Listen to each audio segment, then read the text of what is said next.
I bought the property in October, which should have told me something right there.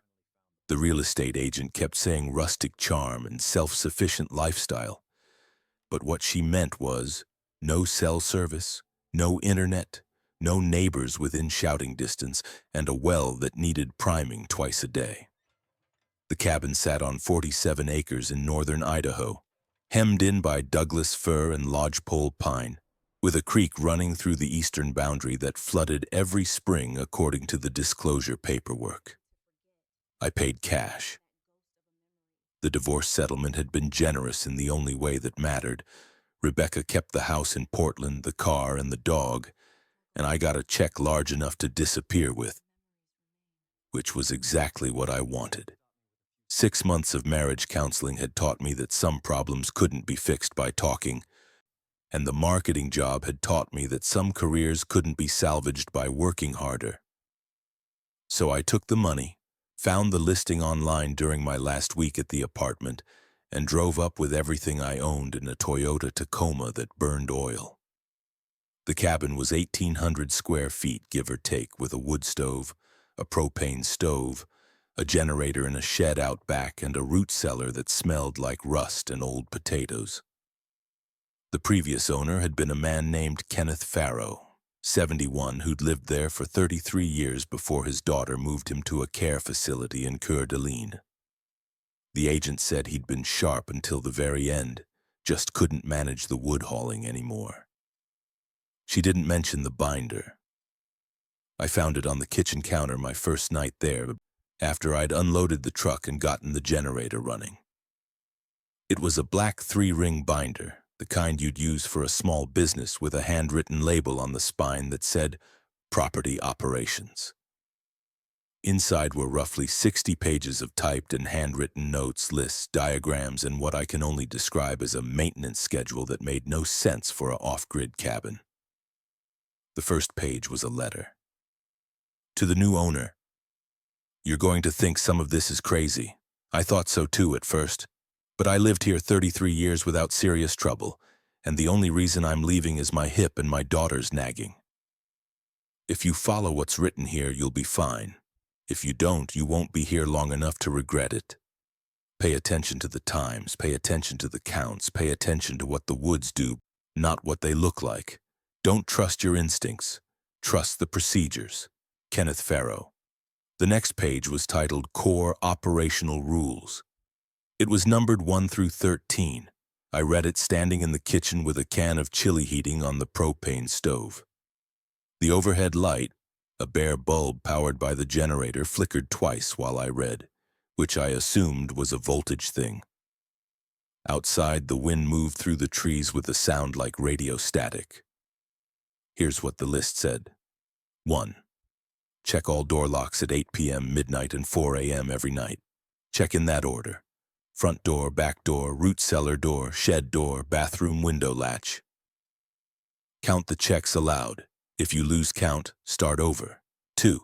Between 10 p.m. and 6 a.m., do not answer any knock at the front door. You may answer knocks at the back door only if you have radioed the ranger station within the previous 2 hours and received confirmation of expected visitors. 3. If you hear your name called from outside after dark, do not respond. Do not look toward the voice.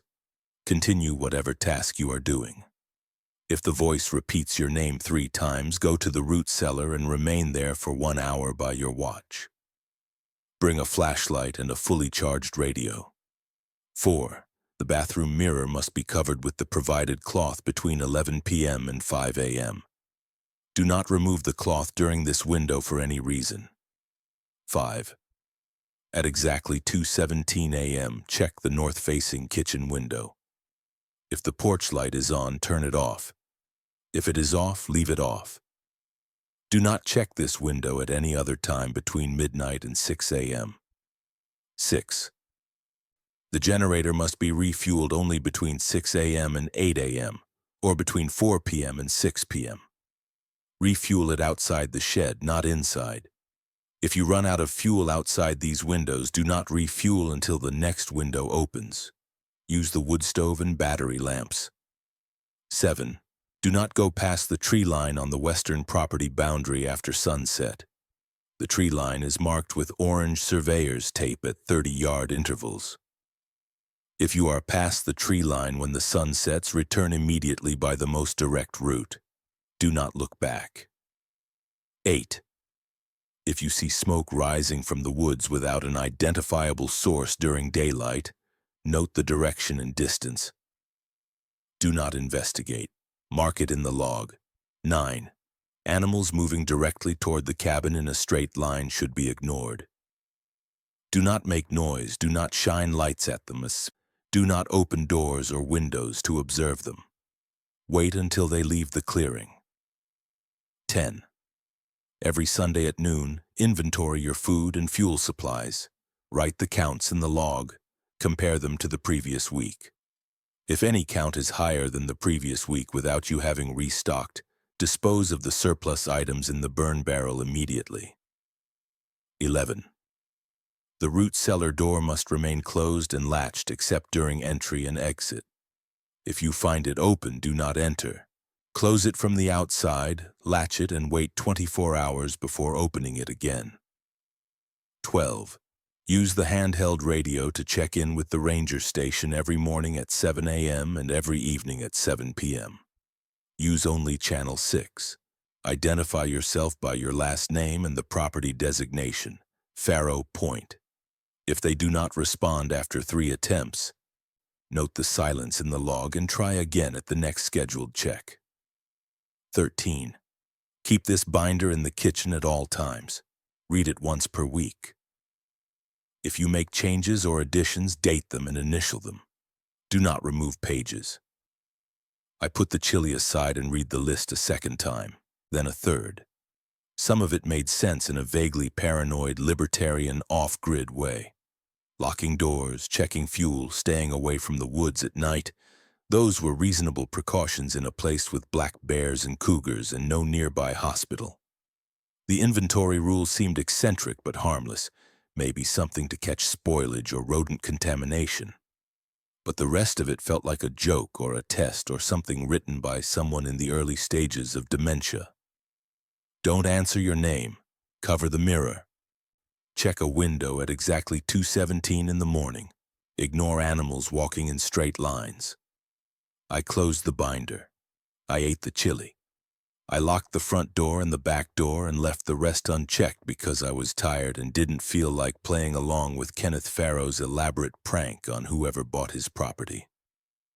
I slept on a cot in the main room because I hadn't set up the bedroom yet, and I slept hard because I'd been awake since 4 a.m., driving up from Boise. Somewhere in the night I woke to the sound of knocking. 3 deliberate knocks on the front door, evenly spaced. I checked my watch. 11:43 p.m. The generator was still running, which meant the porch light was probably on. Through the window next to the door, I could see a faint glow on the ground outside, and beyond that, darkness. I got up. I walked to the door. I put my hand on the deadbolt and stopped. Between 10 p.m. and 6 a.m., do not answer any knock at the front door. I stood there for maybe 20 seconds. The knock came again, 3 more times, same rhythm, same force. I didn't open the door. I went back to the cot and lay there listening. No more knocks, no footsteps, no engine sounds or voices, just wind and branches. I didn't sleep much after that. The next morning I made coffee on the propane stove and read the rest of the binder while the sun came up.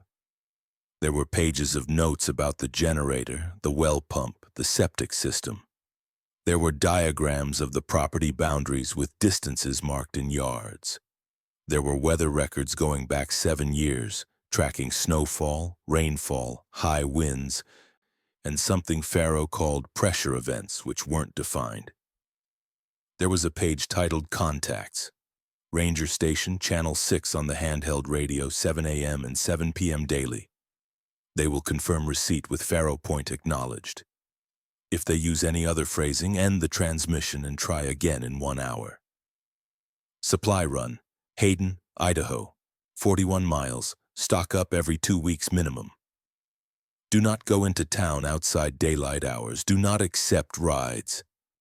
Doctor. Bonner's Ferry Urgent Care, 63 miles, no closer option. Nearest neighbor, approximately 9 miles southeast past the state land, not recommended for contact. I looked up from the page. The cabin was quiet except for the hiss of the propane flame under the kettle. Outside, the clearing looked ordinary. Patchy snow, firewood stacked under a tarp. The generator shed with its blue metal door. The tree line on the western side was marked with faded orange tape that moved slightly in the breeze. I picked up the handheld radio from the counter. It was a Motorola, older model, with a rechargeable battery and a coiled antenna. I turned it on, switched to channel 6, and pressed the transmit button. Ranger Station, this is Faro Point, radio check. Static. I waited. Then, Faro Point, acknowledged. Welcome back, Kenneth. I hesitated. This isn't Kenneth. I'm the new owner. A pause, longer than I liked. Then, Faro Point acknowledged. New owner noted, maintain schedule. Will do. Faro Point acknowledged, out. The transmission ended. I put the radio down and looked at the binder again. On the next page was another numbered list. Clarifications and amendments added March 2019-14. If the ranger station uses your first name during check-in, end the transmission immediately. Do not respond further for 24 hours, 15. Do not bring guests to the property overnight. Day visits are acceptable if the guest leaves before sunset. Confirm their departure by sight. 16. If you find footprints in the clearing that approach the cabin but do not leave, measure the distance from the cabin to the nearest print. If it is less than 15 feet, do not go outside for 12 hours. Mark the time in the log. 17. The woodpile must be checked and restacked every Sunday after inventory. Count the logs. If the count is divisible by 7, remove 1 log and burn it immediately, even if you do not need heat. 18. Do not use the shortwave radio in the back bedroom. It is not broken. 19. If you wake between 3 a.m. and 4 a.m. without cause, get out of bed immediately and perform a full door check. Do not return to bed until the check is complete. I flipped forward. More amendments, more clarifications, some crossed out, some annotated in margins with dates and initials. KF 81221, confirmed, still active, and KF 3422, window expanded to 60 minutes, updated. The last section was titled Emergency Protocols. It was shorter. 1. If the generator fails outside refueling windows and cannot be restarted, switch to wood stove and battery lamps. Ration batteries. Do not attempt repair until the next refueling window. 2. If you lose electrical light entirely during darkness, remain inside with all doors locked. Sit in the main room with your back to the interior wall. Do not move until dawn. Do not sleep. 3. If the radio fails to connect with the ranger station for 3 consecutive check-ins, mark it in the log. After the 3rd failure, go to the root cellar at the next 2:17 a.m. window and wait there until 6 a.m. Bring water and a blanket. 4. If you see light inside the root cellar when you know you did not leave a light on, do not enter for 72 hours. Use stored food from the main cabin only. 5. If someone knocks and identifies themselves as ranger personnel but you did not radio for assistance, do not open the door. Ask them to confirm the current date and the last scheduled check-in time. If they cannot, move to the root cellar and wait for dawn. I closed the binder. I poured the coffee. I sat at the kitchen table and looked out the window at 47 acres of quiet forest and tried to decide if I was living in a prank or a prison. I spent the first week doing exactly what the binder said. Not because I believed it, because I had nothing else to do. And because Kenneth Faro had lived here for 33 years and I'd lived here for 7 days, and that imbalance seemed worth respecting. I checked the locks at 8 p.m., midnight, and 4 a.m. Front door, back door, root cellar, shed, bathroom window latch. I counted aloud each time. On the second night, I lost count at the shed and had to start over, which made me feel ridiculous until I remembered that feeling ridiculous was better than feeling afraid. I covered the bathroom mirror with the provided cloth, a square of black cotton hemmed with a loop of elastic to hook over the top corners of the frame. I did it at 11 p.m. and removed it at 5 a.m. And I didn't look at myself in the mirror during the covered hours even though I wanted to, because the rule didn't say I couldn't look, it just said I couldn't remove the cloth, and I didn't want to find out what happened if I parsed it wrong. I checked the north kitchen window at 2:17 a.m. every night. The porch light was always off when I checked. I left it off. I didn't understand the rule, but I followed it. I did the Sunday inventory on my second weekend. Food: 11 cans of soup, 8 cans of beans, 6 cans of tuna, 1 jar of peanut butter, 1 loaf of bread, 8 protein bars, 1 box of pasta, 1 jar of sauce. Fuel: 7 gallons of gasoline in the shed, 1 propane tank at 60%, firewood stack estimated at 90 logs. I wrote it all in the log, a separate notebook Pharaoh had left on the counter, college ruled, with entries going back to 2018. I compared my counts to the last entry dated September 14th. Everything matched or was lower except the firewood, which Pharaoh had listed at 94. I recounted. 90 logs. I burned one in the stove that afternoon and watched it until it was ash. I radioed the ranger station at 7 a.m. and 7 p.m. every day. They always responded within 10 seconds. They always said Pharaoh Point acknowledged and nothing else. On the fourth day, I tried asking if they had weather information. They said Pharaoh Point acknowledged, maintain schedule. I didn't go past the western tree line after dark, and I didn't go past it during the day either, except once, just to see.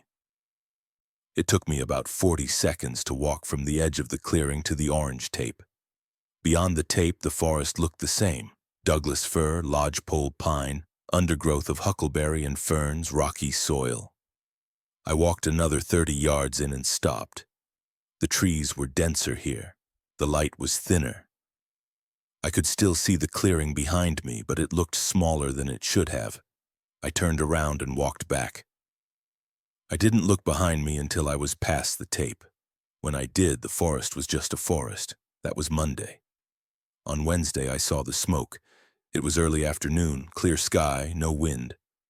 I was splitting firewood near the shed when I smelled it, sharp, acrid, like burning plastic. I looked up and saw a thin column of gray smoke rising from the woods to the northwest, maybe 80 yards out, just past a low ridge. I set the axe down.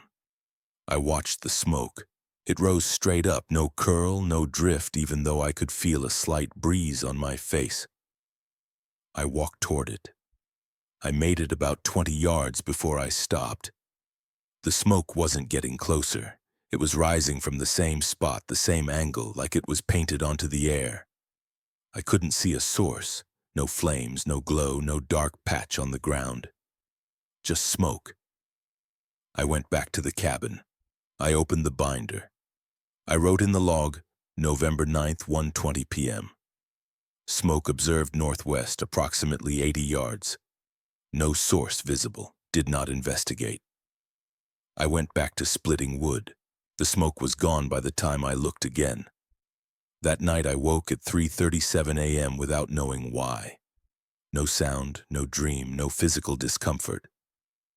I just opened my eyes and I was awake. I got up. I did a door check. Front door locked. Back door locked. Root cellar latched. Shed door latched. Bathroom window latch secure. I counted aloud. I didn't lose count. I went back to bed and lay there until dawn. The first time I broke a rule, it was an accident. It was my 9th night, a Friday, and I was exhausted. I'd spent the afternoon hauling firewood and repairing a section of porch railing that had rotted through, and by 8 p.m. I'd showered, eaten, and collapsed on the cot without setting an alarm. I woke up at 12:41 a.m. in full darkness. The generator had stopped. I sat up. The cabin was silent except for the sound of my breathing. No hum from the fridge, no buzz from the overhead light I'd left on. I fumbled for the flashlight on the floor beside the cot and turned it on. I checked my watch again.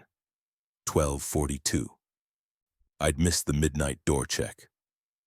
I got up. I did the check by flashlight, counting aloud in the dark. Front door, back door, root cellar, shed, bathroom window, all secure. I finished at 12:47, then I went outside to check the generator. The shed door wasn't latched. I checked it 5 minutes earlier, but now it was hanging open about 4 inches, swaying slightly. I stopped. I pointed the flashlight at the door. The latch was intact, not broken, just not engaged. I pulled the door fully open. The generator was silent, cold to the touch. The fuel gauge read empty. I had 7 gallons of gas in 2 red cans on the shelf behind the generator. I looked at my watch.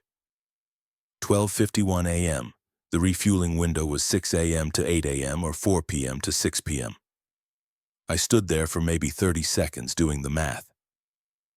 If I didn't refuel now, I had no power until 6 a.m., 5 hours and 9 minutes.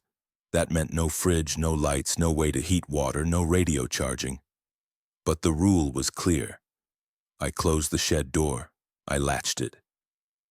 I walked back to the cabin and locked the front door behind me. I lit 2 battery lamps and placed one in the kitchen and one in the main room. I stoked the wood stove and added 2 logs. I sat at the table with the binder open and read until 3 a.m., then did another door check, then sat by the stove until the sky started to gray. At 6 a.m. I went back to the shed, refueled the generator and started it. The engine caught on the second pull. I made coffee. I radioed the ranger station at 7. They acknowledged. I wrote in the log, November 11th, 12:41 a.m. Generator stopped. Fuel depleted. Did not refuel outside window. Restarted at 6:04 a.m. No issues. I didn't write about the shed door. The knocking came back on Sunday night. I was awake, sitting at the table, reading a paperback I'd brought from Portland, something about a detective in Los Angeles, which felt like a story from another planet. The clock on the wall read 11:18 p.m. 3 knocks. Front door, same rhythm as the first night. I looked up. I didn't move. 3 more knocks. I put the book down. I walked to the door and stood there, one hand on the frame, listening. Nothing. No footsteps, no breathing, no voice. Then, hello? A man's voice, polite, uncertain, slightly muffled by the door. I saw your light. I'm sorry to bother you this late. My truck broke down about a mile back and my phone's dead. Can I use your radio? I stood there. My hand was on the deadbolt. The porch light was on. I could see the glow under the door. I know it's late, the voice said. I wouldn't ask, but it's getting cold and I don't have a coat. Just a quick call, I promise. I didn't answer. Hello? Are you there? I stepped back from the door. I walked to the kitchen. I sat down. I picked up the book. I didn't read it. I listened. No more knocking. No more voice. At 11:34, I heard what might have been footsteps on gravel moving away toward the driveway. At 11:40, I heard nothing. I did the midnight door check on time. All locked, all latched. At 2:17 a.m., I checked the north window. The porch light was off. I left it off. I wrote in the log, November 13th, 11:18 p.m. Knocking at front door. Male voice requesting radio access. Did not respond. No further contact. I didn't sleep the rest of the night. On Monday, I drove into Hayden for supplies. 41 miles, most of it on a 2-lane highway that cut through state forest and crossed a river twice. The town was small. 2 gas stations, a grocery store, a hardware store, a diner, a post office. I filled the truck, bought food and fuel, and ate lunch at the diner because I wanted to be around people for an hour. The waitress was maybe 60 with gray hair and a name tag that said Donna. She brought me coffee and a menu and asked if I was passing through. I live up near Faro Point, I said. She looked at me for a beat longer than felt normal. You bought Kenneth's place. That's right. How's it going? Quiet. That's the idea, I guess. She refilled my coffee without asking. Kenneth used to come in every 2 weeks, regular as clockwork. Always ordered the same thing. Burger, fries, black coffee, sat at that booth. She nodded toward the corner. Never stayed long. He leave you any advice? I asked. About the property? Kenneth didn't talk much, but he seemed careful, the kind of careful that comes from experience. I didn't ask what she meant. I paid in cash and drove back. The sun set while I was on the highway, and I made it to the cabin with about 20 minutes of dusk left. I unloaded the truck, stocked the pantry, refueled the generator during the 4 p.m. to 6 p.m. window, and did the 8 p.m. door check on schedule. At 2:17 a.m., I checked the north window. The porch light was on. I turned it off. I stood there for a moment looking out at the clearing. The light from the kitchen window behind me threw a faint glow on the snow. And beyond that, the woods were black. Something moved at the edge of the tree line. I couldn't see what it was, just movement. A shadow shifting from one tree to another, smooth and fast. I didn't see legs or arms or a face, just a shape, darker than the surrounding dark. I stepped back from the window. I didn't turn on the porch light again. I went to the main room and sat on the cot with the battery lamp on low. I listened. No sounds, no knocking, no footsteps, no branches breaking. At 6 a.m., I checked the window again. The clearing was empty, the porch light was still off. I wrote in the log November 14th, 2:17 a.m. Porch light was on, turned off per procedure. Movement observed at tree line. No further activity. I made coffee and waited for dawn. The first serious mistake wasn't mine. On Thursday afternoon, a truck came up the driveway. I heard it before I saw it. An engine with a bad muffler grinding over the gravel. I walked out onto the porch and watched a white pickup with a Forest Service logo pull into the clearing. A man got out. 40s, heavy jacket, radio on his belt. He waved. Afternoon, you the new owner? That's right. Name's Bill Hatch. I'm with the ranger station, just doing a courtesy check, making sure you're settled in. I stayed on the porch. He stayed near his truck. I'm fine, I said. I've been doing the radio checks. I know. We appreciate it. He looked around the clearing. Kenneth was real good about that. 33 years, never missed a check. You planning to keep it up? Planning to. Good, good. He pulled a clipboard from the truck. Just need you to sign off that we stopped by. Paperwork, you know. I walked down the steps. He met me halfway and handed me the clipboard. It had a form on it. Property check, date, time, owner's signature. I looked at the date. It said November 17th. Today was November 17th. I looked at the time. It said 3:42 p.m. I checked my watch. 3:41. Something wrong? Bill asked.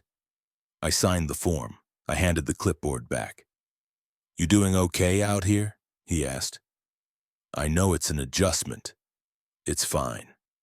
Kenneth left you the binder, I'm guessing. He did. Bill nodded. He looked at the cabin, then back at me. Lot of people think that stuff is paranoid bullshit. But Kenneth lived here a long time, longer than most. How long do most people last? Depends. He tucked the clipboard under his arm. Couple months, usually, some less. One guy made it 1.5 years before he sold. Why'd they leave? Different reasons? He looked at the tree line. Anyway, you need anything. You know how to reach us, maintain the schedule, stay smart, you'll be fine. He got back in his truck and turned around. I watched him drive down the driveway until the sound faded. I went inside. I opened the binder. I read the contacts page again. Ranger Station Channel 6 on the handheld radio, 7 a.m. and 7 p.m. daily. They will confirm receipt with Faro Point acknowledged. If they use any other phrasing, end the transmission and try again in 1 hour. Nearest neighbor, approximately 9 miles southeast past the state land. Not recommended for contact. I turned on the radio. I switched to channel 6. Ranger station, this is Faro Point, checking in outside schedule. A ranger named Bill Hatch just left my property. Can you confirm this visit? Static. I waited. Then, Faro Point, acknowledged. No personnel dispatched to your location today. I felt my stomach drop. Can you confirm the name Bill Hatch? Faro Point, acknowledged. No personnel by that name on current roster. Maintain schedule. I ended the transmission. I walked outside. The clearing was empty. Tire tracks in the gravel, fresh, leading down the driveway. I checked the time. 3:58 p.m. I went back inside. I locked the front door. I locked the back door. I checked the root cellar latch and the shed door and the bathroom window. I sat at the table and opened the binder to the amendments. 15. Do not bring guests to the property overnight. Day visits are acceptable if the guest leaves before sunset. Confirm their departure by sight. I'd confirmed his departure. I'd watched the truck leave, but I hadn't confirmed that he was a guest. I wrote in the log, November 17, 3:41 p.m. Visitor identifying as Bill Hatch, Forest Service. Claimed courtesy check. Ranger station reports no personnel dispatched. Visitor left at approximately 3:52 p.m. No further contact. At 4 p.m. I refueled the generator. At 7 p.m. I radioed the ranger station. They acknowledged. At 8 p.m. I did the door check. At midnight I did the door check again. All locked. At 2:17 a.m. I checked the north window. The porch light was on. I turned it off.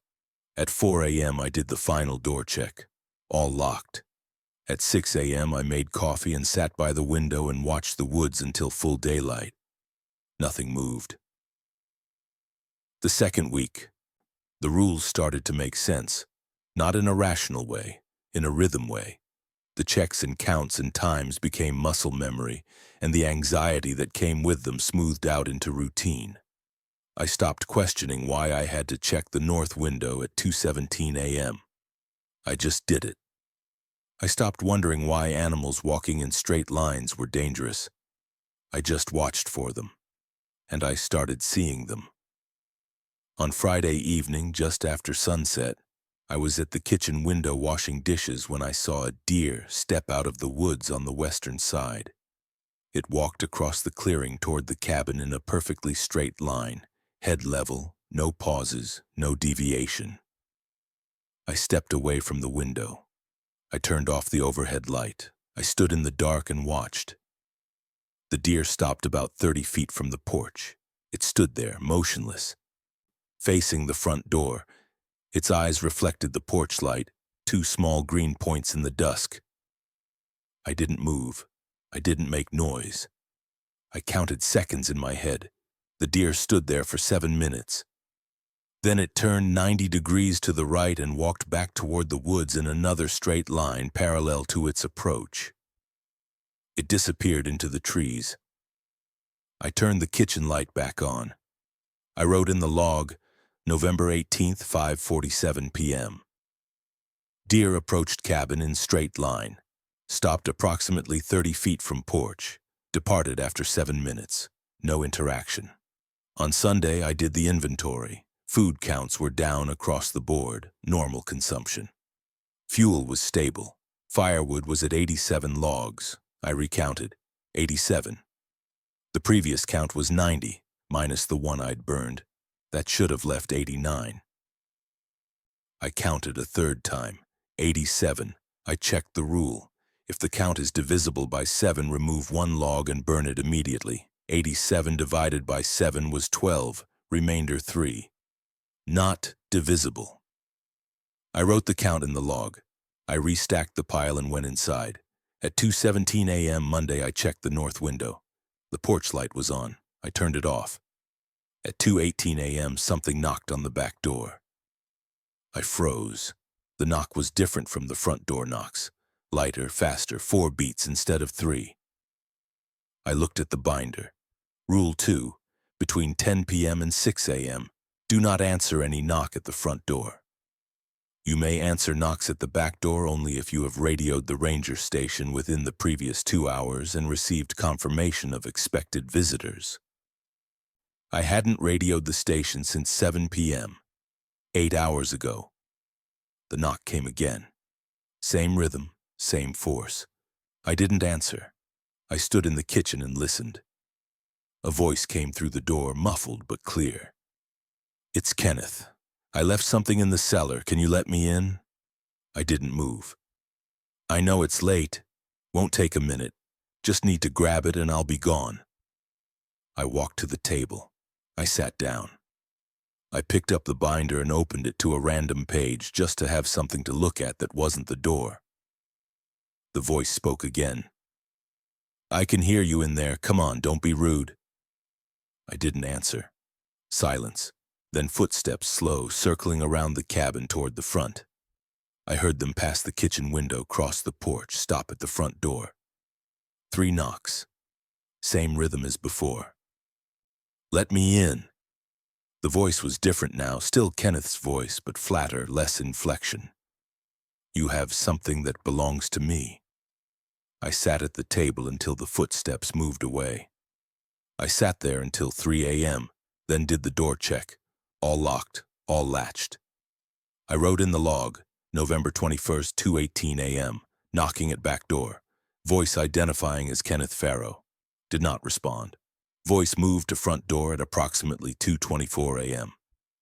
No further contact. At 7 a.m. I radioed the ranger station. They acknowledged. I asked if they had contact information for Kenneth Farrow or his family. They said, "Farrow Point, acknowledged, maintain schedule." I made coffee. I watched the woods. I didn't see movement.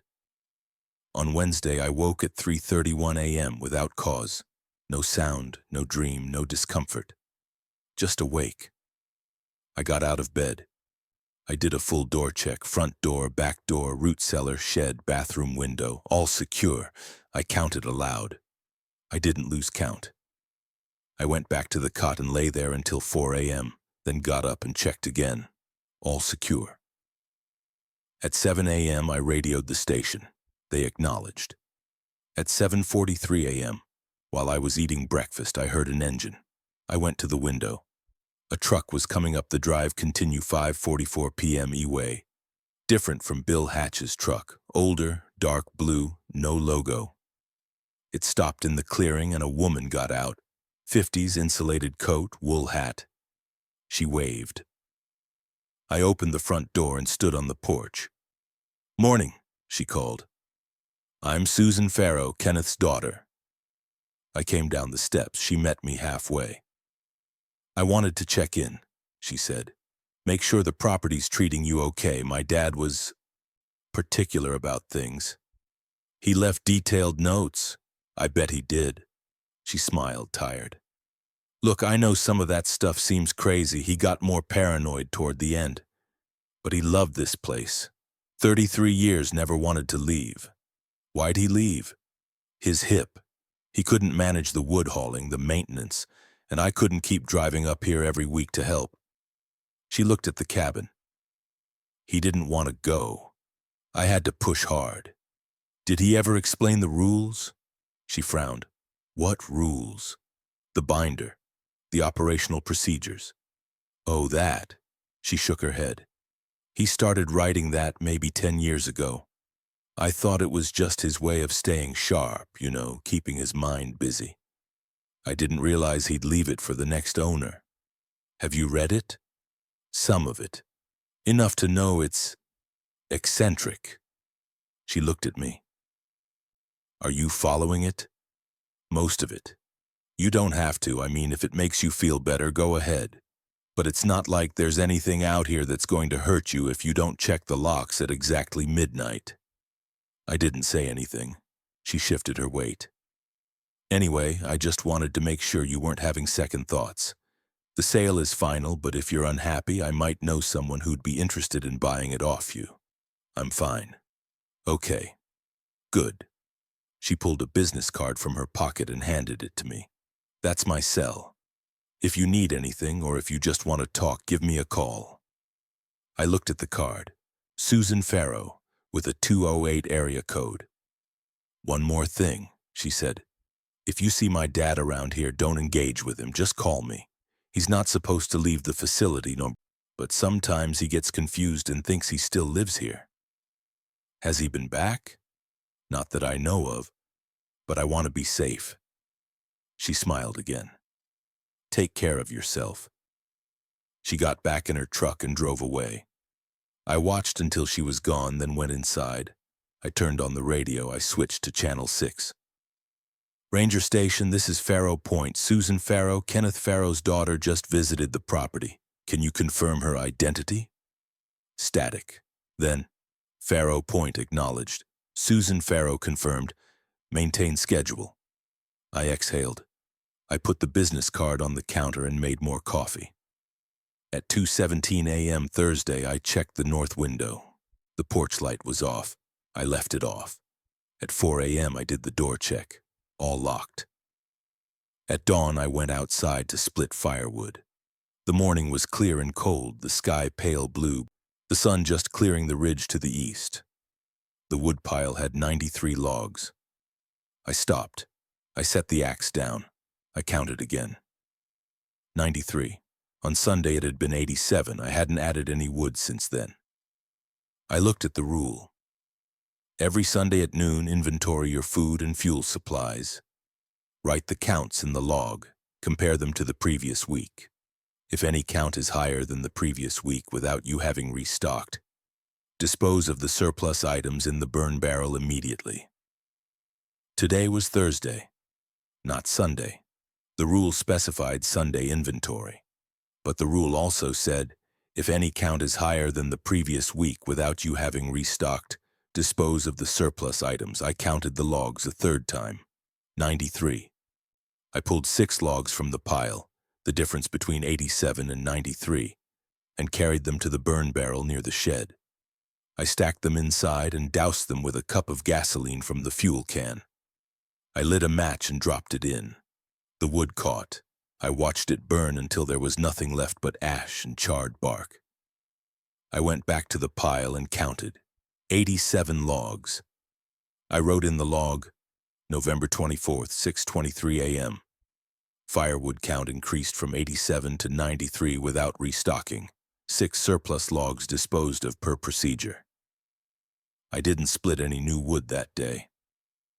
The amendments started making sense too. On Saturday night, I woke at 3:54 a.m. I got up and did a door check without hesitation.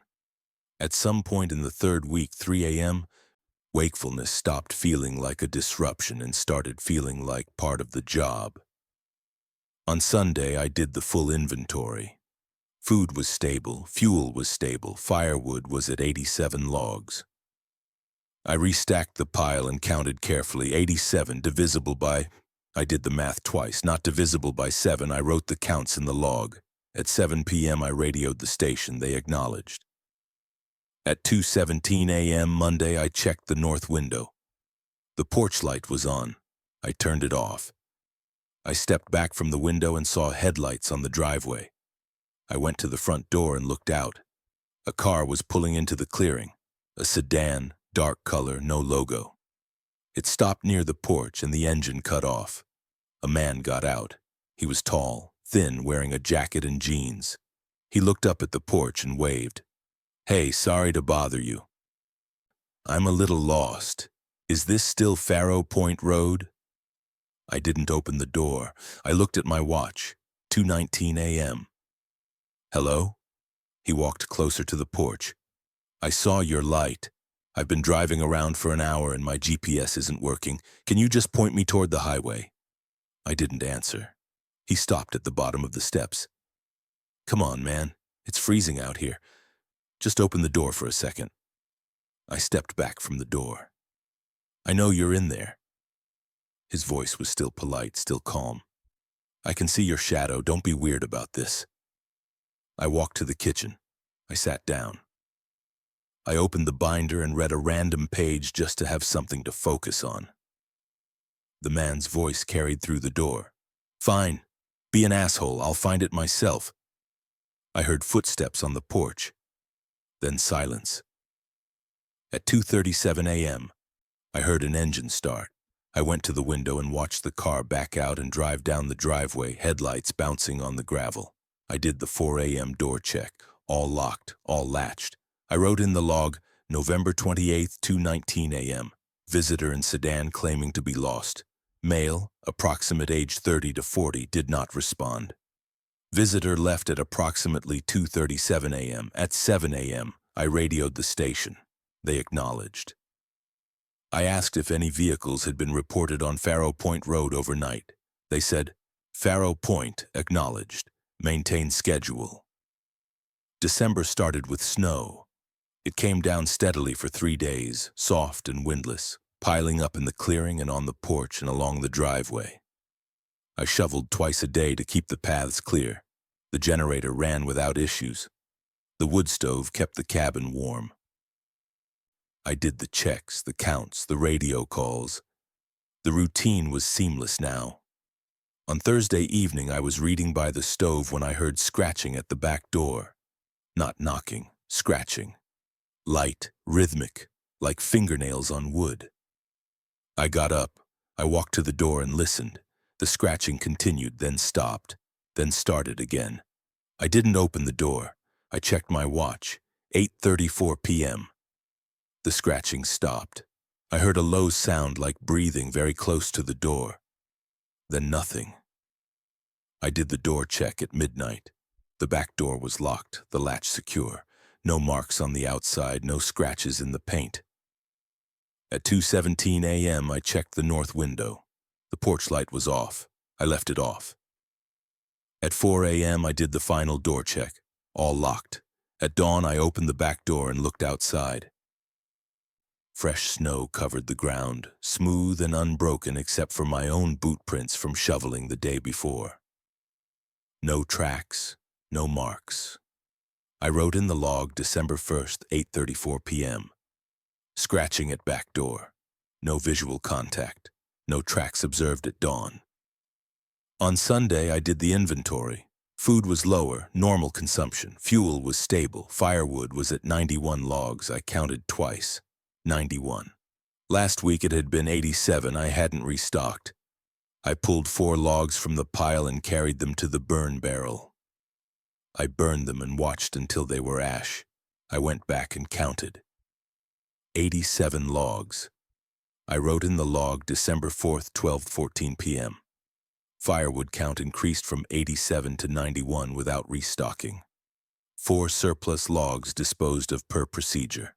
At 2:17 a.m. Monday, I checked the north window. The porch light was on. I turned it off. I looked out at the clearing. The snow glowed faintly under the starlight, and the woods beyond were black. Something moved at the edge of the tree line. Not a shape this time, but a light. Small, yellow, flickering like a candle. It moved slowly from left to right, parallel to the tree line, about 60 yards out. I watched it. It moved for maybe 30 seconds, then stopped. Then moved again, back the other direction. I didn't turn on the porch light. I didn't step outside. I stood at the window and watched until the light disappeared into the trees.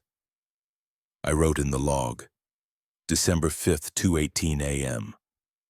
Light observed at tree line approximately 60 yards, yellow, flickering. Moved laterally for approximately 90 seconds before disappearing. At 7 a.m., I radioed the station. They acknowledged. At noon, I went outside to shovel the path to the shed. The snow was heavier now, coming down in thick flakes that stuck to my jacket and hat. I worked for about 20 minutes, clearing a path wide enough for the wheelbarrow. When I looked up, there were footprints in the clearing. They hadn't been there when I started. I was sure of that. But now they were, a single line of prints, human-sized, approaching the cabin from the western tree line. They stopped about 20 feet from the porch. I dropped the shovel. I walked to the prints and crouched down. Boot prints, size 10 or 11, deep tread pattern. Fresh. The snow inside the prints was undisturbed, as if they'd been made moments ago. I stood up. I looked at the tree line. No movement, no sound except the hiss of falling snow. I measured the distance from the cabin to the nearest print. 19 feet. I went inside. I locked the door. I read the amendment. 16. If you find footprints in the clearing that approach the cabin but do not leave, measure the distance from the cabin to the nearest print. If it is less than 15 feet, do not go outside for 12 hours. Mark the time in the log. 19 feet. More than 15. I wrote in the log, December 5th, 12:08 p.m. Footprints observed in clearing approaching from west. Nearest print approximately 19 feet from cabin. No departure tracks visible. I stayed inside for the rest of the day. At 2:17 a.m. Tuesday, I checked the north window. The porch light was off. I left it off. At 4 a.m., I did the door check, all locked. At dawn, I went outside. The footprints were gone, covered by fresh snow. On Wednesday, I drove into Hayden for supplies. The highway was clear, the sky overcast. I restocked food and fuel, ate lunch at the diner, Donna wasn't working, and drove back before sunset. When I pulled into the clearing, I saw something near the front porch. A box, cardboard, medium-sized, sitting on the top step. I parked the truck and walked over. The box was unmarked, no label, no tape. The flaps were folded shut, but not sealed. I didn't touch it. I walked past it into the cabin, locked the door, and looked out the window. The box sat there. Snow was starting to fall again, light flakes dusting the cardboard. I opened the binder and flipped through the amendments. Nothing about packages or deliveries. I radioed the station. Ranger Station, this is Faro Point. Did anyone leave a package at my property today? Static. Then, Faro Point acknowledged. No deliveries scheduled. Can you confirm no personnel visited the property? Faro Point acknowledged. No personnel dispatched, maintain schedule. I ended the transmission. I went back to the window. The box was still there. At 8 p.m., I did the door check. I didn't open the front door. I checked the lock from inside, counted it, moved on. At midnight, I did the check again. The box was still on the porch, now covered with a thin layer of snow. At 2:17 a.m., I checked the north window. The porch light was on. I turned it off. At 4 a.m., I did the door check. All locked. The box was still there. At dawn, I opened the front door and looked at it. The cardboard was damp from the snow, but intact. The flaps were still folded shut. I walked down the steps.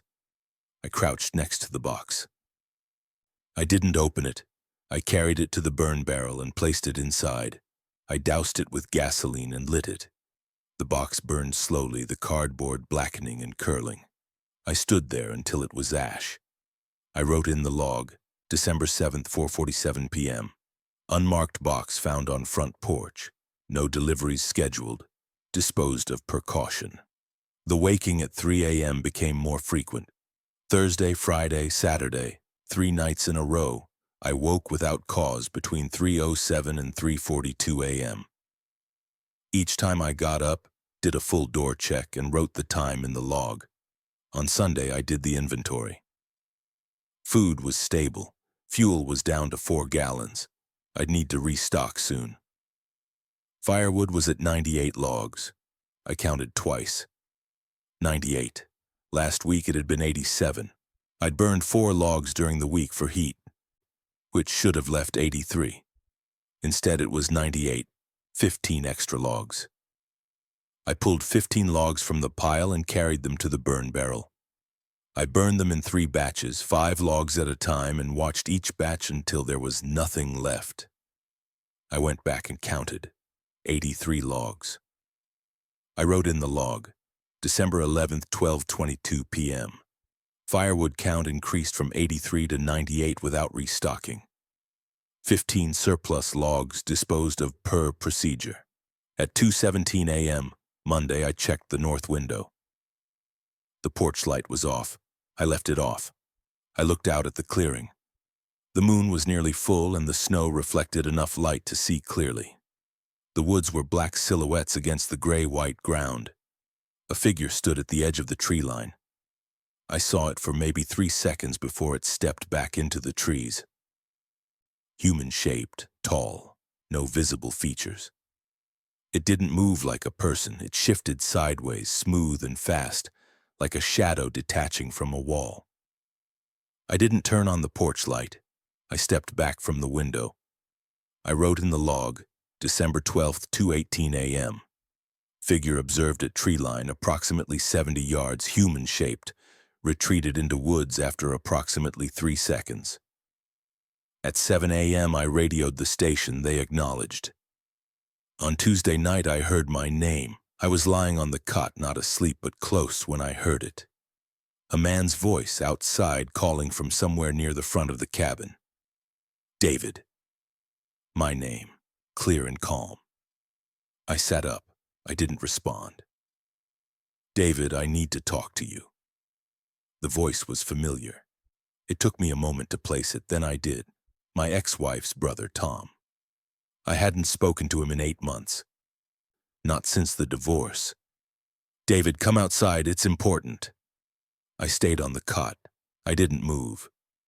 Rebecca's hurt. She's asking for you, please. I stood up. I walked to the front door and stopped with my hand on the deadbolt. David.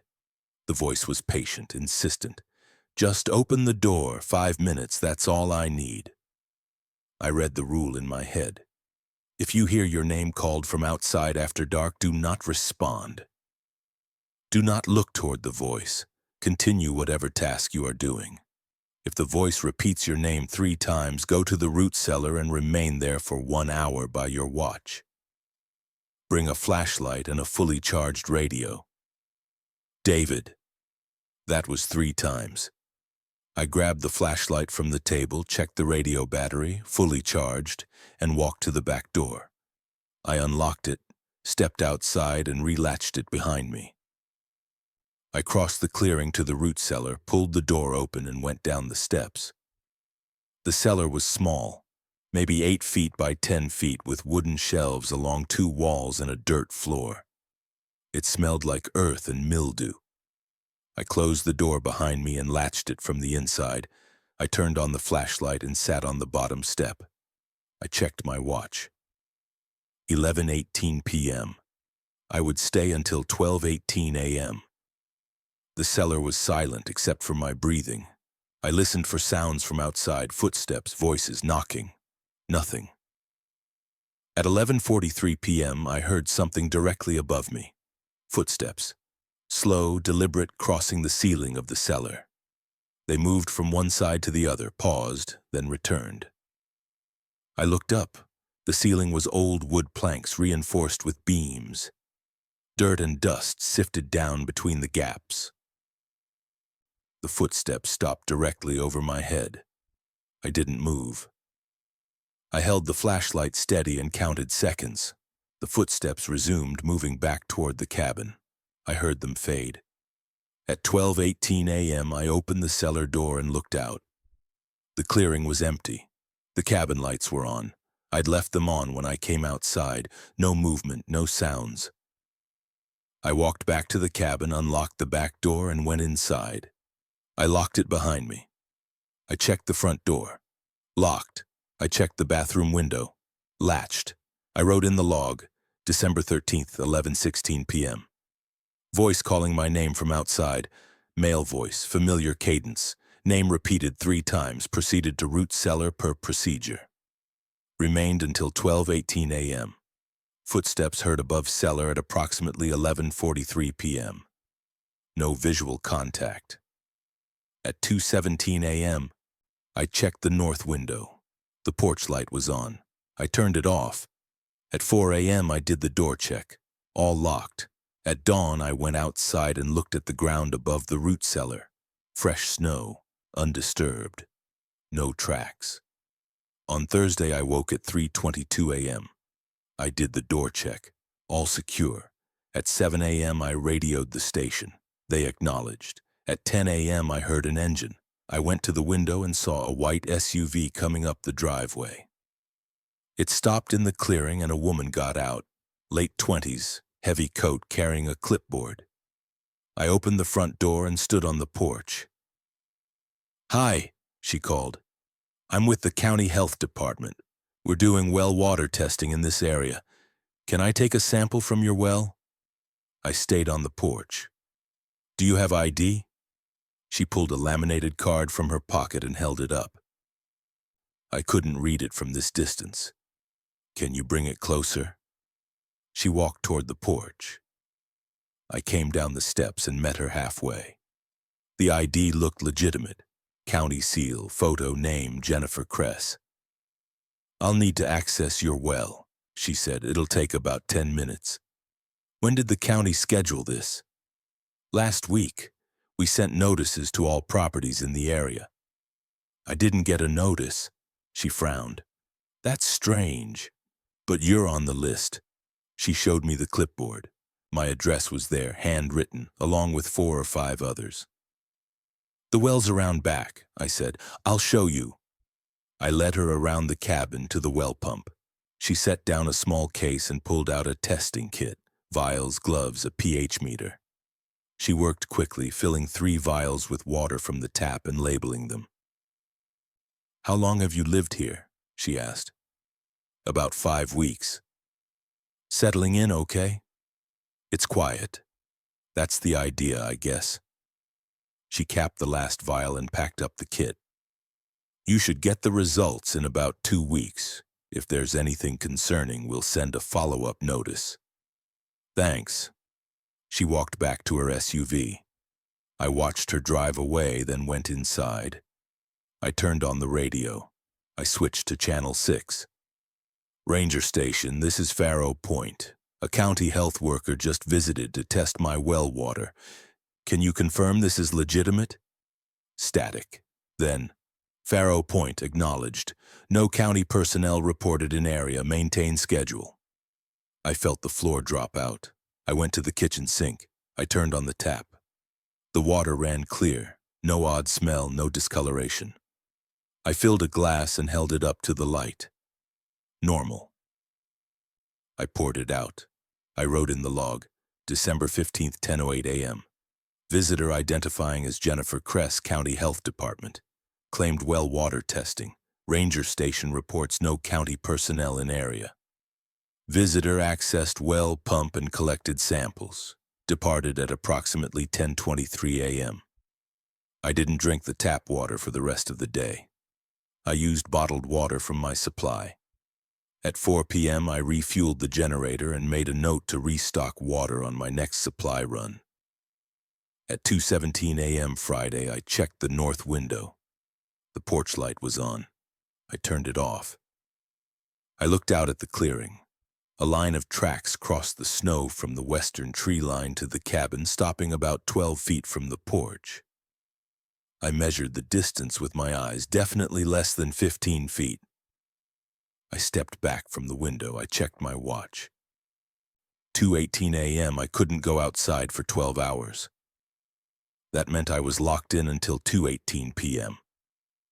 I wrote in the log, December 16th, 2:18 a.m. Footprints observed in clearing approaching from west. Nearest print approximately 12 feet from cabin. Remaining inside per procedure until 2:18 p.m. At 4 a.m. I did the door check from inside. All locked. At 7 a.m. I radioed the station. They acknowledged. At 2:18 p.m. I opened the front door and looked out. The footprints were still there, a clear line in the snow. I walked out to the nearest print and crouched down. Boot prints, same tread pattern as before. They led from the tree line to a point 12 feet from the porch, then stopped. No return tracks. I followed the line back toward the woods. The prints were evenly spaced, deliberate. At the tree line, they stopped. No tracks beyond the orange tape. I went back to the cabin and closed the door. On Sunday, I did the inventory. Food was stable. Fuel was down to 2 gallons. I'd need to restock tomorrow. Firewood was at 105 logs. I counted 3 times. 105. Last week it had been 83. I'd burned maybe 6 logs for heat, which should have left 77. Instead, it was 105, 28 extra logs. I pulled 28 logs from the pile and carried them to the burn barrel in batches.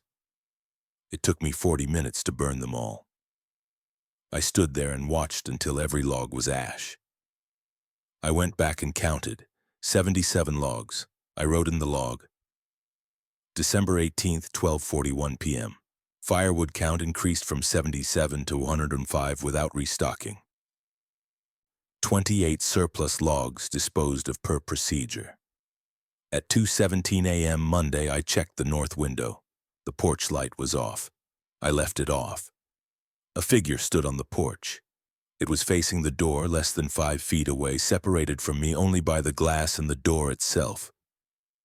Human-shaped, tall, wearing what looked like a dark coat. I couldn't see its face.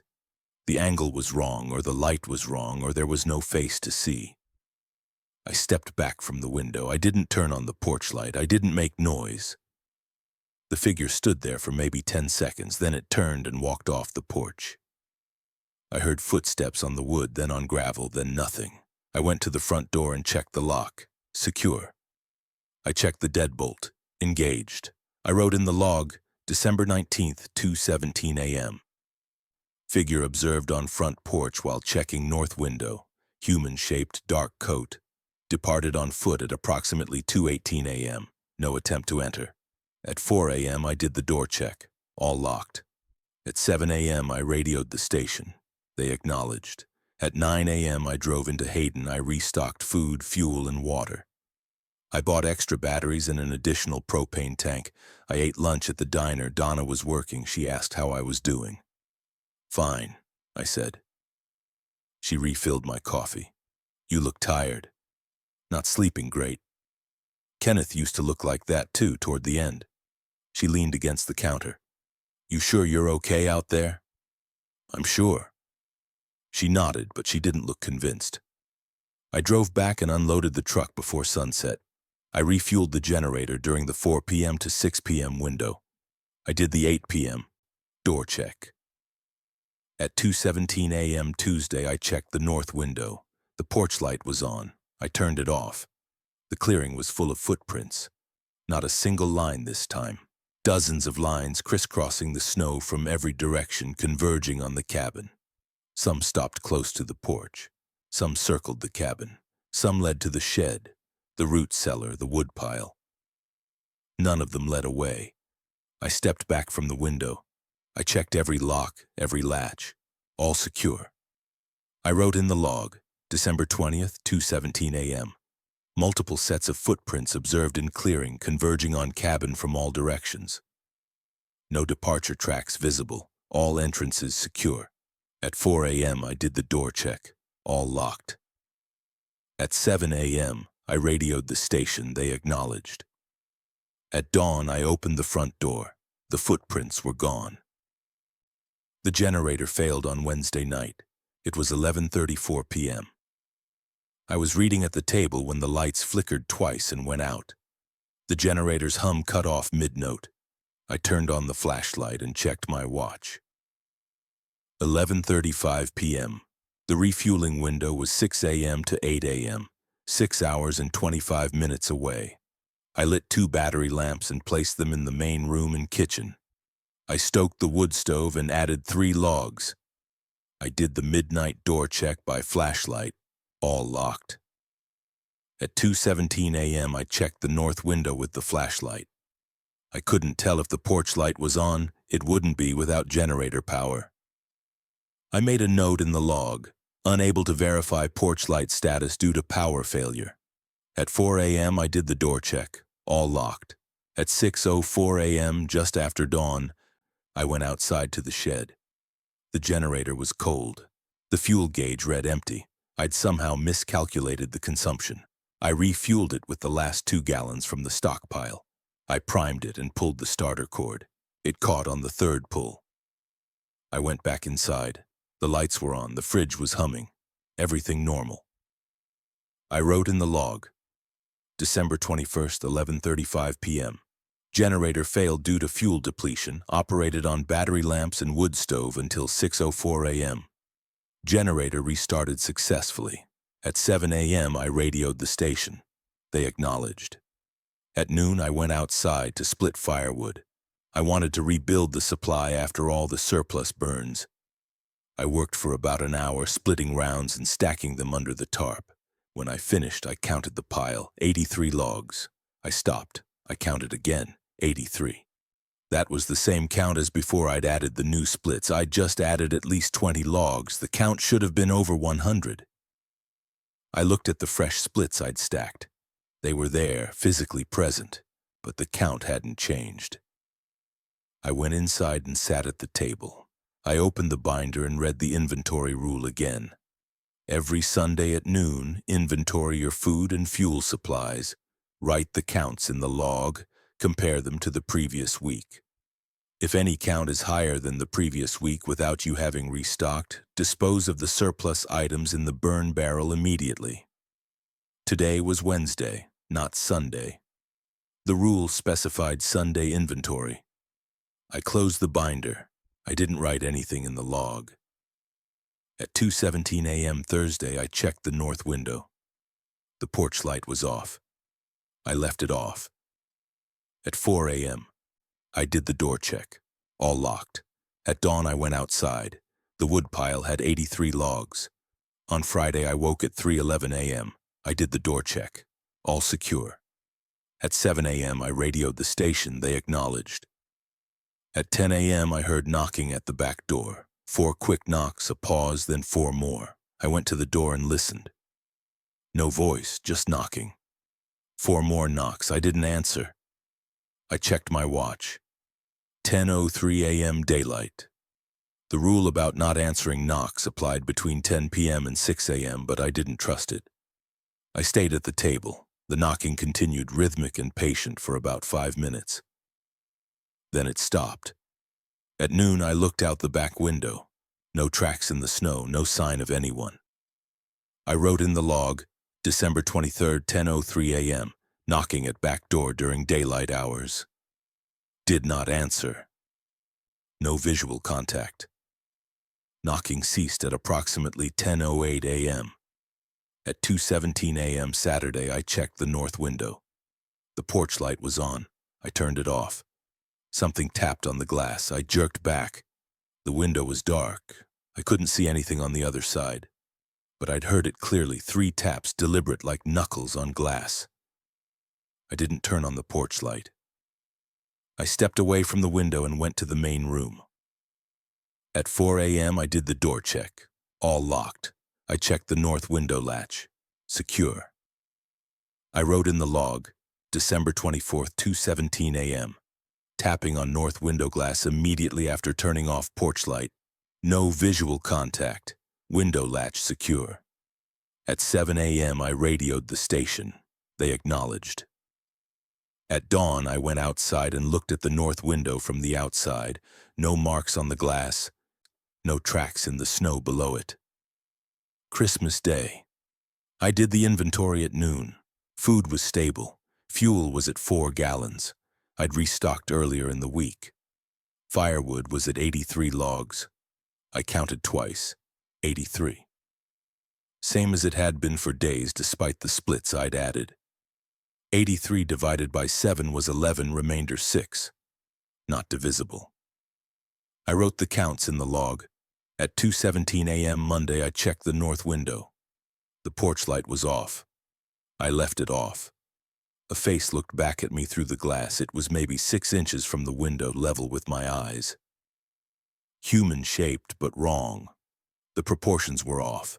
The features blurred like a photograph taken through fog. It didn't blink. It didn't move. I stepped back. I didn't turn on the porch light. I didn't make noise. The face stayed there for maybe 5 seconds. Then it pulled back into darkness. I went to the main room. I sat on the cot and waited until 4 a.m., then did the door check. All locked. I wrote in the log, December 26, 2:17 a.m. Face observed through north window glass, human-shaped, indistinct features. Withdrew after approximately 5 seconds.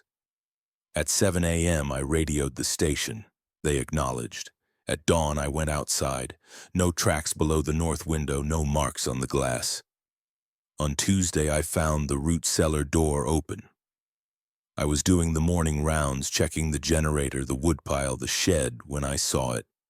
The door was standing wide open, the interior dark. I stopped. I checked my watch. 8:43 a.m. I hadn't opened the cellar today. I'd checked the latch during the 4 a.m. door check, and it had been secure. I read the rule in my head. If you find it open, do not enter. Close it from the outside, latch it, and wait 24 hours before opening it again. I walked to the cellar. I looked down the steps. The interior was dark, but I could see the bottom step, the dirt floor, the shelves.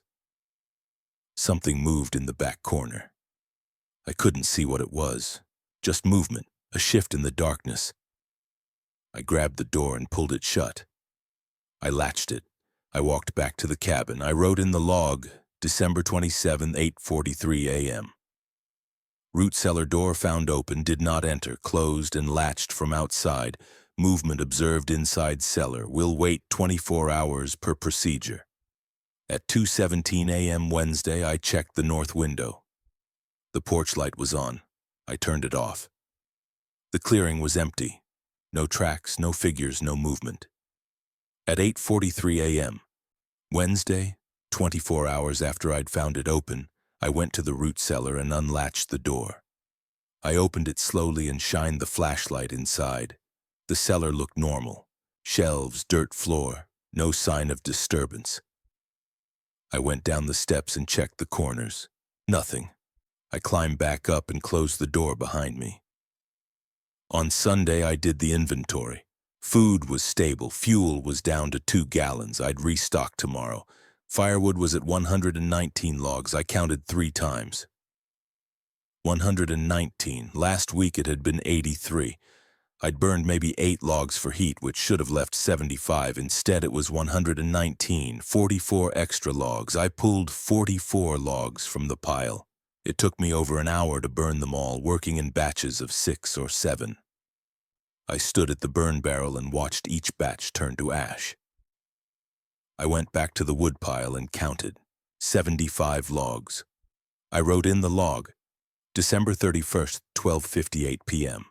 Firewood count increased from 75 to 119 without restocking. 44 surplus logs disposed of per procedure. At 7 p.m. I radioed the station. They acknowledged. At 2:17 a.m. New Year's Day, I checked the north window. The porch light was off. I left it off. A woman's voice called my name from outside. David! It sounded like Rebecca. Exactly like Rebecca, the pitch, the cadence, the way she always said my name when she was worried. David, please, I'm lost. I need help. I didn't move. I didn't respond. David, I know you're in there. Just open the door, please. I walked to the table. I sat down. I opened the binder to a random page. David! The voice was closer now, right outside the front door. Why are you doing this? Just talk to me. I counted in my head. That was 3 times. I grabbed the flashlight and the radio.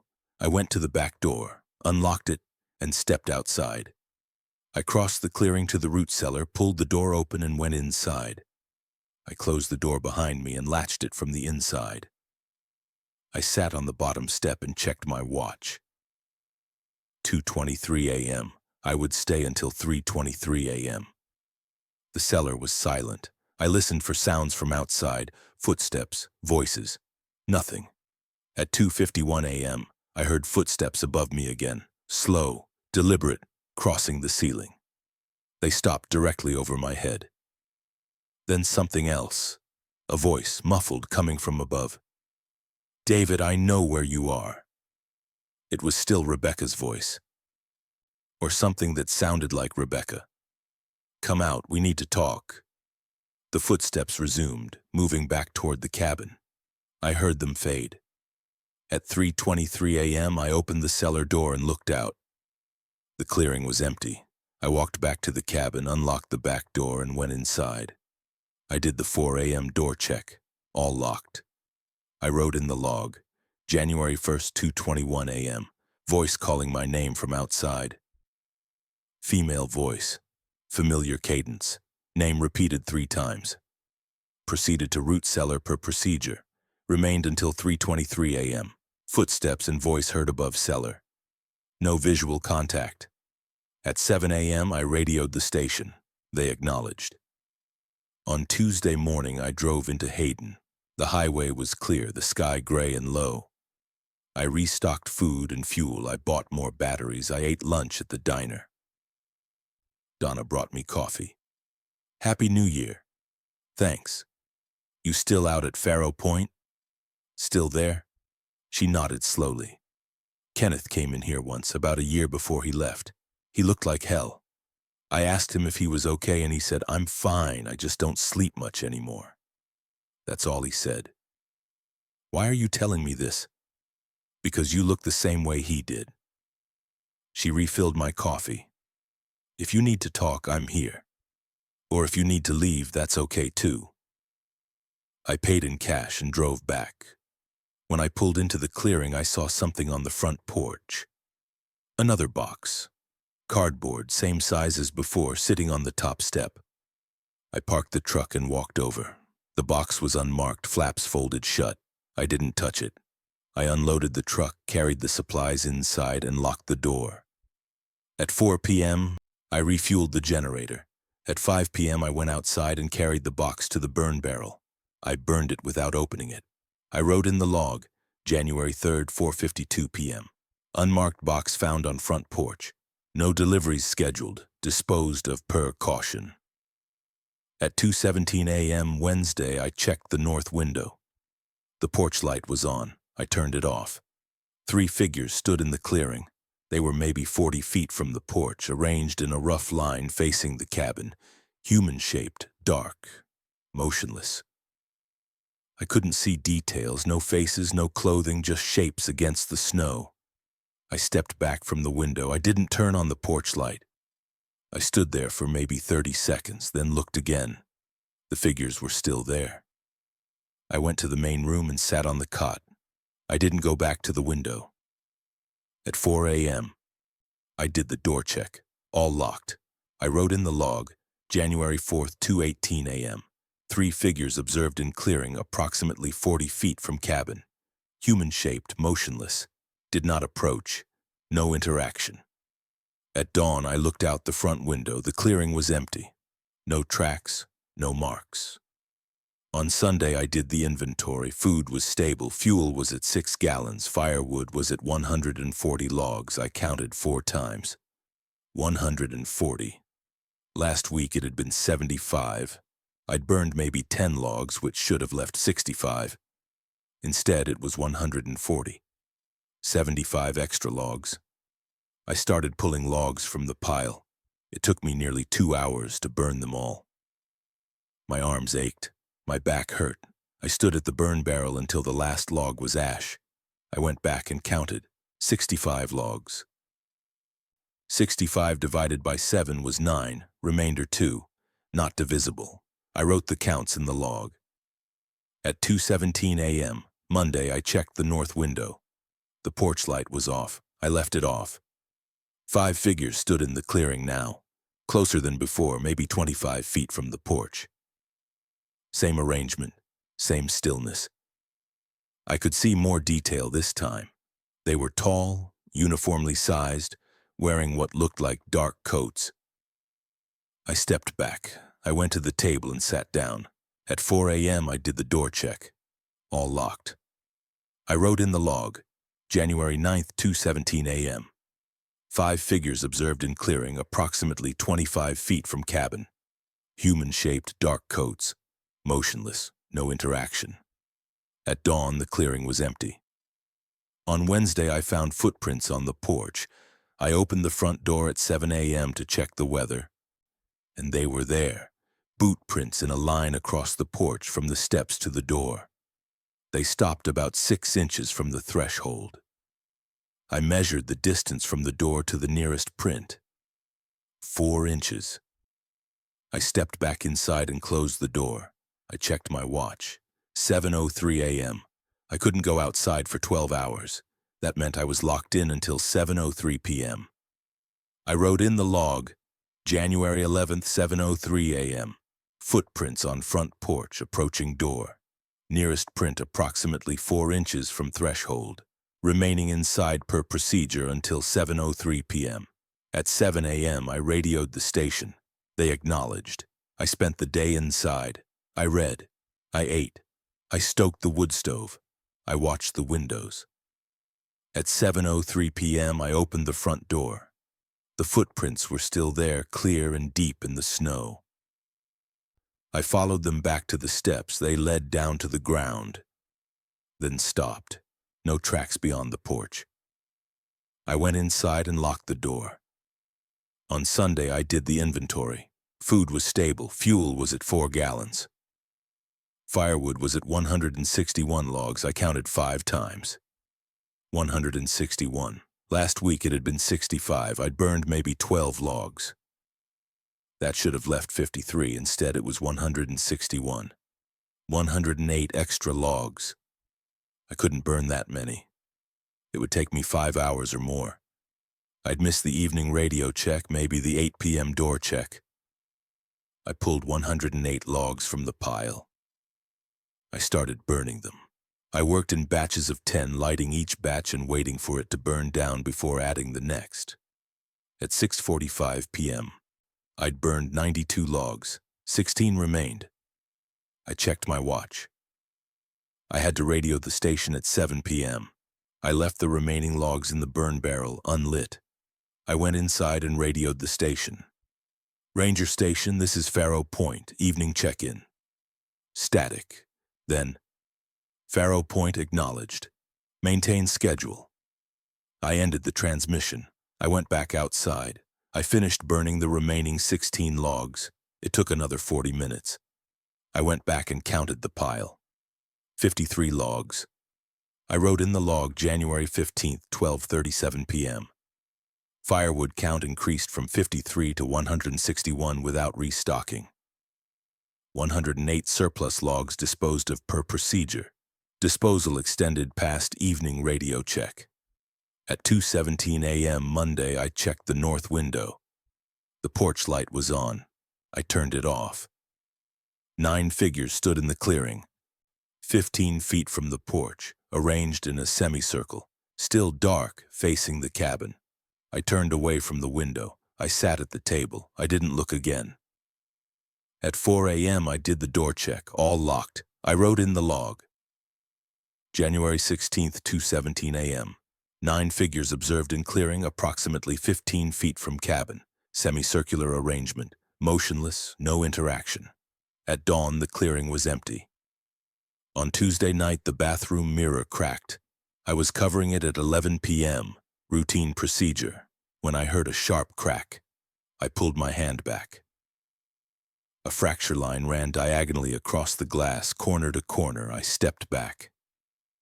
The mirror hadn't fallen. The fracture was clean, almost surgical. I draped the cloth over it and hooked the elastic loops. I left the bathroom and closed the door. At 5 a.m., I removed the cloth. The crack was still there. I wrote in the log, January 17th, 11:02 p.m. Bathroom mirror cracked while being covered. Fracture line diagonal, corner to corner. Mirror remained mounted. At 7 a.m., I radioed the station. They acknowledged. On Sunday, I did the inventory. Food was stable. Fuel was down to 2 gallons. I'd restock tomorrow. Firewood was at 203 logs. I stared at the number. I counted again. 203. Last week it had been 53. I'd burned maybe 15 logs. That should have left 38. Instead, it was 203. 165 extra logs. I couldn't burn that many. It would take me 7 or 8 hours. I'd miss multiple checks. I'd be outside in the dark. I stood there and looked at the pile. Then I went inside. I sat at the table. I opened the binder and read the rule again. Every Sunday at noon, inventory your food and fuel supplies. Write the counts in the log. Compare them to the previous week. If any count is higher than the previous week without you having restocked, dispose of the surplus items in the burn barrel immediately. Immediately. I looked at my watch. 12:23 p.m. I went back outside. I started pulling logs from the pile. I burned them in batches of 15, working as fast as I could. At 3 p.m. I'd burned 90 logs. 75 remained. At 6 p.m. I'd burned 150 logs. 15 remained. At 6:47 p.m. I finished. The last log turned to ash. I went back and counted the pile. 38 logs. I was exhausted. My arms shook. My back felt like it might seize. I went inside. I radioed the station at 7 p.m. They acknowledged. I wrote in the log, January 22nd, 12:18 p.m. Firewood count increased from 38 to 203 without restocking. 165 surplus logs disposed of per procedure. Disposal completed at 6:47 p.m. At 2:17 a.m. Monday, I checked the north window. The porch light was off. I left it off. The clearing was full of figures. I couldn't count them. Dozens, maybe more, arranged in concentric semicircles around the cabin. The closest were 10 feet from the porch. They stood motionless, dark shapes against the snow. I stepped back from the window. I went to the main room. I didn't look again. At 4 a.m. I did the door check. All locked, all latched. I wrote in the log, January 23rd, 2:17 a.m. Large number of figures observed in clearing arranged in concentric semicircles. Closest approximately 10 feet from cabin. No interaction. At dawn, the clearing was empty. On Wednesday, I woke at 3:19 a.m.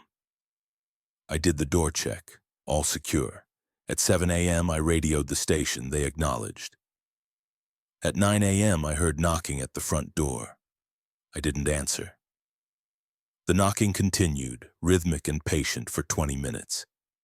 Then it stopped. At noon, I heard knocking at the back door. I didn't answer. The knocking continued for 30 minutes. Then it stopped. At 3 p.m., I heard knocking at the root cellar door. I didn't answer. The knocking continued for 40 minutes. Then it stopped. I wrote in the log, January 25th. Knocking at front door, 9 a.m., 20 minutes. Back door, 12 p.m., 30 minutes. Root cellar door, 3 p.m., 40 minutes. Did not answer any. No visual contact. At 2:17 a.m. Thursday, I checked the north window. The porch light was on. I turned it off. A figure stood directly outside the window facing me. It was maybe 2 feet away, separated only by the glass. Human-shaped but wrong. Too tall, too thin, the proportions stretched. I couldn't see a face. Just darkness where a face should be. It raised one hand, long fingers, too many joints, and tapped on the glass. 3 taps. I stepped back. I turned away. I went to the main room and sat on the cot. At 4 a.m. I did the door check, all locked. I wrote in the log, January 26, 2:17 a.m. Figure observed directly outside north window. Human-shaped, disproportionate features, tapped on glass 3 times, no attempt to enter. At dawn, I checked the window from outside, no marks on the glass, no tracks in the snow. On Sunday, I did the inventory. Food was stable. Fuel was at 4 gallons. Firewood was at 287 logs. I didn't count again. I looked at the pile and I knew. 287 minus the 38 from last week meant 249 extra logs. Minus maybe 20 I'd burned during the week. 229 extra logs. I couldn't burn them all. Not today. Not in time.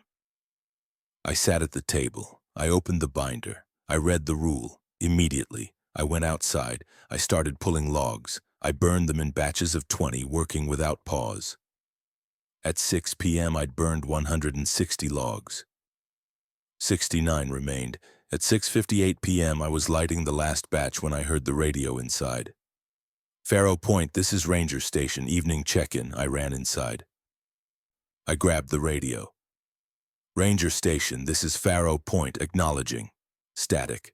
Ranger Station, this is Faro Point, do you copy? More static. Then, Faro Point, acknowledged. You missed scheduled check-in, maintain schedule. Copy that, we'll maintain. The transmission ended. I went back outside and finished burning the logs. At 7:32 p.m., the last log turned to ash. I counted the pile. 38 logs again. I wrote in the log, January 29th, 12:29 p.m. Firewood count increased from 38 to 287 without restocking. 249 surplus logs disposed of per procedure. Disposal completed at 7:32 p.m. Missed 7 p.m. radio check. At 2:17 a.m. Monday, I checked the north window. The porch light was on. I turned it off. The figures filled the clearing. I couldn't see the ground. Just shapes. Dark and still, packed so tightly I couldn't distinguish individuals. The front row was 5 feet from the porch. I stepped back. I closed the curtain. I didn't look again. At 4 a.m. I did the door check. All locked. I wrote in the log, January 30th, 2:17 a.m. Clearing completely filled with figures. Front row approximately 5 feet from cabin. No interaction. At 7 a.m. I radioed the station. They acknowledged. At dawn, the clearing was empty. I'm writing this on Sunday, February 5th at 11:47 a.m. I just finished the inventory. Food is stable, fuel is at 2 gallons, firewood is at 412 logs. I can't burn them all. Even if I work for 12 hours straight, I won't finish before dark. The rule says immediately, but it also says to maintain the schedule. I can't do both. I've been here 14 weeks. Kenneth Faro lasted 33 years. Other people lasted months, maybe a year and a half. I don't know what happens if I don't burn the logs. I don't know what happens if I miss more checks. I don't know what the figures want or why they keep coming closer. But I know I can't stay. I'm packing the truck. I'm taking food, fuel, water, the radio. I'm leaving the binder on the kitchen table for whoever comes next. I'm writing this last entry in the log so they'll know what happened. So they'll know I followed the rules as long as I could. To whoever buys this property, pay attention to the times, pay attention to the counts, pay attention to what the woods do, not what they look like. Don't trust your instincts, trust the procedures, and if the firewood count goes over 500, leave before dark. I'm sorry I couldn't finish this the way Kenneth did. I'm sorry I couldn't last. But I tried. I really did. It's noon now. I'm going to load the truck and drive out while there's still daylight.